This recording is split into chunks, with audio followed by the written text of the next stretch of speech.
আসসালামু আলাইকুম বন্ধুরা, আশা করি সকলে অনেক ভালো আছেন। আজকে আমি আপনাদের নতুন আরেক রেসিপি দেখাবো। এটা হলো মুরগির চামড়া ভুনা।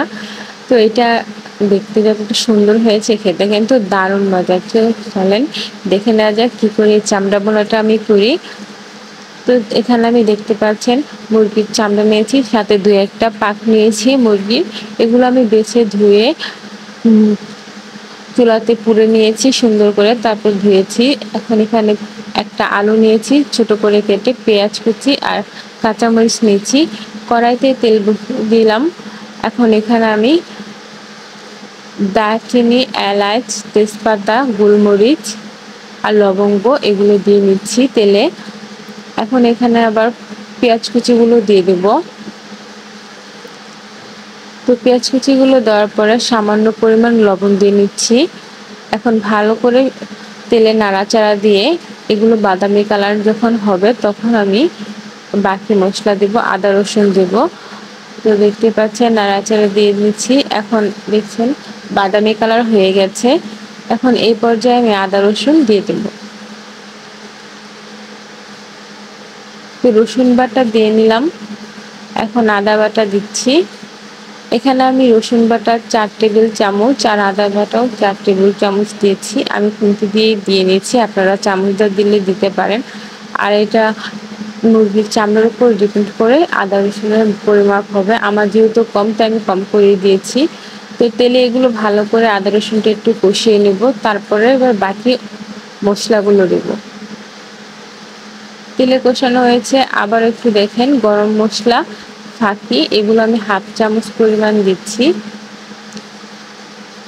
যেহেতু আমি আলামগুলো দিয়েছি সেজন্য আমি এগুলো গুঁড়োগুলো হাফ চামচ দিলাম। এবার মাংসের মশলা, মুরগির মাংসের মশলা দিয়েছি 1 চামচ পরিমাণ।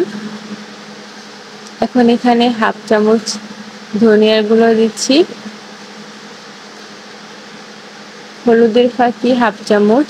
যেহেতু মুরগির মাংসের মশলার মধ্যে একটু হলুদ আর মুরগির চামড়াগুলো অল্প, সেজন্য অল্প করে দিয়েছি। আর মরিচের গুঁড়া 1 চামচ পরিমাণ দিয়েছি।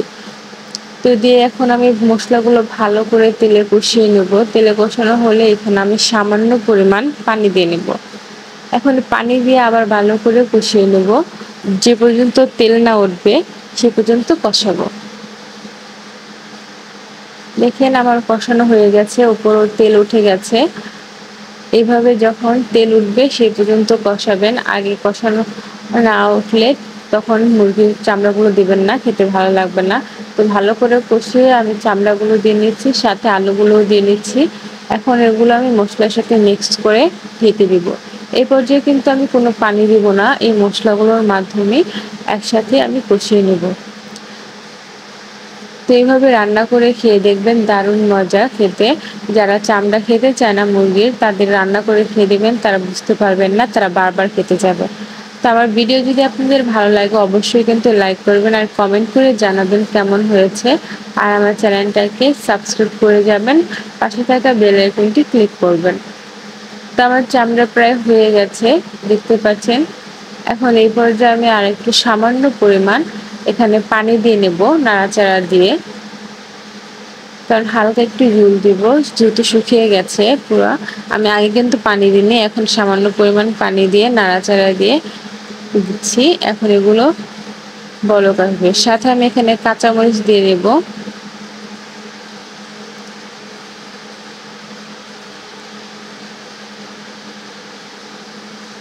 এখানে আমি কাঁচামরিচগুলো দিয়ে এখন আমি ঢাকনা দিয়ে ঢেকে দিচ্ছি।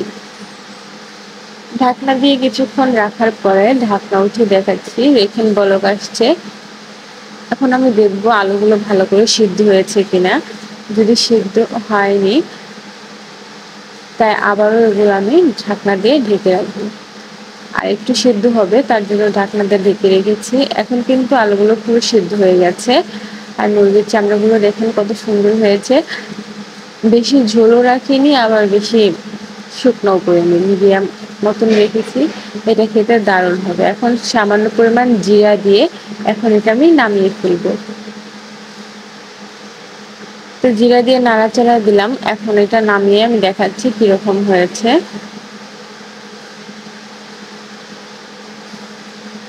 এটা এটার কালারটা দেখতে পাচ্ছেন, খুবই সুন্দর হয়েছে।